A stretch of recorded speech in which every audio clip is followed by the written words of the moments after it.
ಯಾಜಕ ಕಾಂಡ ಅಧ್ಯಾಯ 5. ಈ ಕೆಳಕಂಡ ಸಂದರ್ಭಗಳಲ್ಲಿ ಪಾಪ ಪರಿಹಾರಕ ಬಲಿಗಳನ್ನು ಒಪ್ಪಿಸಬೇಕಾಗುತ್ತದೆ. ಒಬ್ಬನು ತಾನು ಕಂಡು ಕೇಳಿದ್ದಕ್ಕೆ ನ್ಯಾಯಸ್ಥಾನದಲ್ಲಿ ಸಾಕ್ಷಿ ಹೇಳಬೇಕೆಂದು ಅಧಿಕೃತವಾದ ಕರೆಯಿದ್ದರೂ ಸಾಕ್ಷಿ ಹೇಳದೇ ಹೋದರೆ ಅವನು ಪಾಪಕ್ಕೆ ಗುರಿಯಾಗುವನು.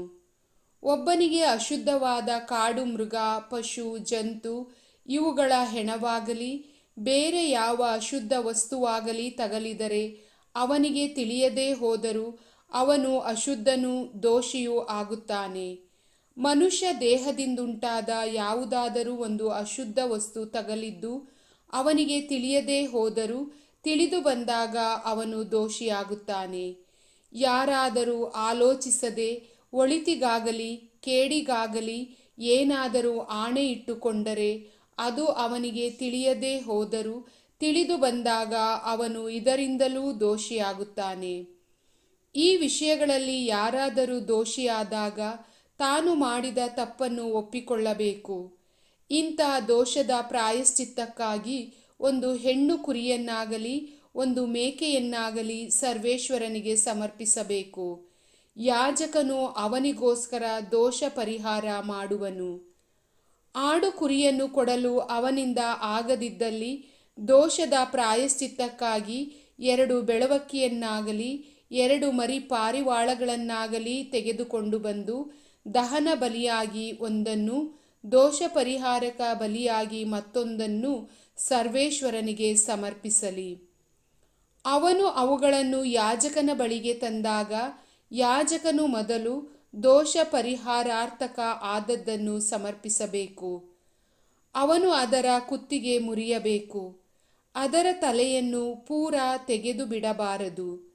ಬಳಿಕ ದೋಷ ಪರಿಹಾರಾರ್ಥವಾದ ಆ ಹಕ್ಕಿಯ ರಕ್ತದಲ್ಲಿ ಸ್ವಲ್ಪವನ್ನು ಬಲಿಪೀಠದ ಬುಡದಲ್ಲಿ ಹಿಂಡಬೇಕು. ಅದು ದೋಷ ಪರಿಹಾರಕ ಬಲಿ. ಮತ್ತೊಂದನ್ನು ವಿಧಿಯನುಸಾರ ದಹನ ಬಲಿ ಮಾಡಬೇಕು. ಅವನ ತಪ್ಪಿನ ನಿಮಿತ್ತ ಯಾಜಕನು ಹೀಗೆ ದೋಷ ಪರಿಹಾರವನ್ನು ಮಾಡಿದಾಗ ಅವನಿಗೆ ಕ್ಷಮೆ ದೊರಕುವುದು.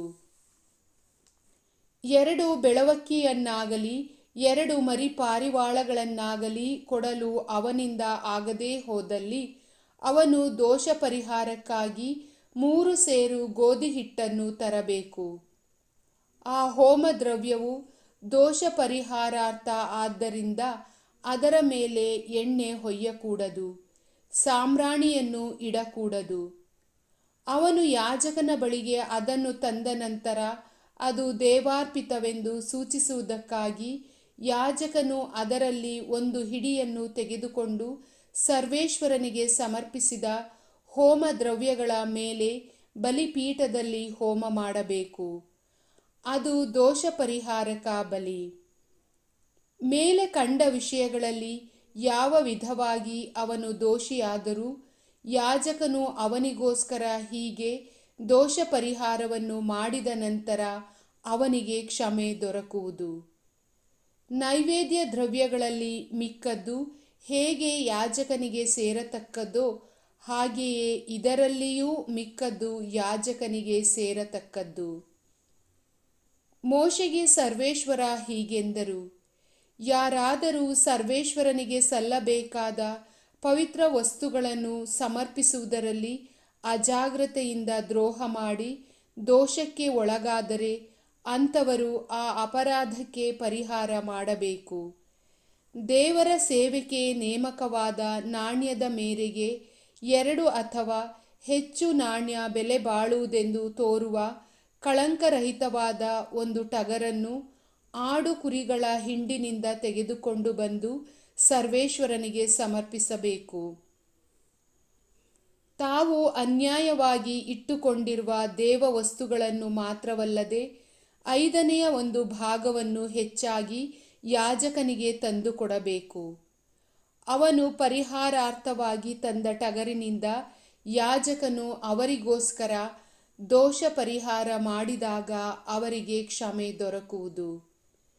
ನಿಮ್ಮಲ್ಲಿ ಯಾರಾದರೂ ಸರ್ವೇಶ್ವರನು ನಿಷೇಧಿಸಿದ ಕಾರ್ಯಗಳಲ್ಲಿ ಯಾವುದನ್ನಾದರೂ ಮಾಡಿ ದೋಷಕ್ಕೆ ಒಳಗಾದರೆ ಅದು ಅವರಿಗೆ ತಿಳಿಯದೇ ಹೋದರೂ ಅವರು ಅದರಿಂದ ಅಪರಾಧಿಯಾಗಿ ತಮ್ಮ ಪಾಪಫಲವನ್ನು ಅನುಭವಿಸಬೇಕು.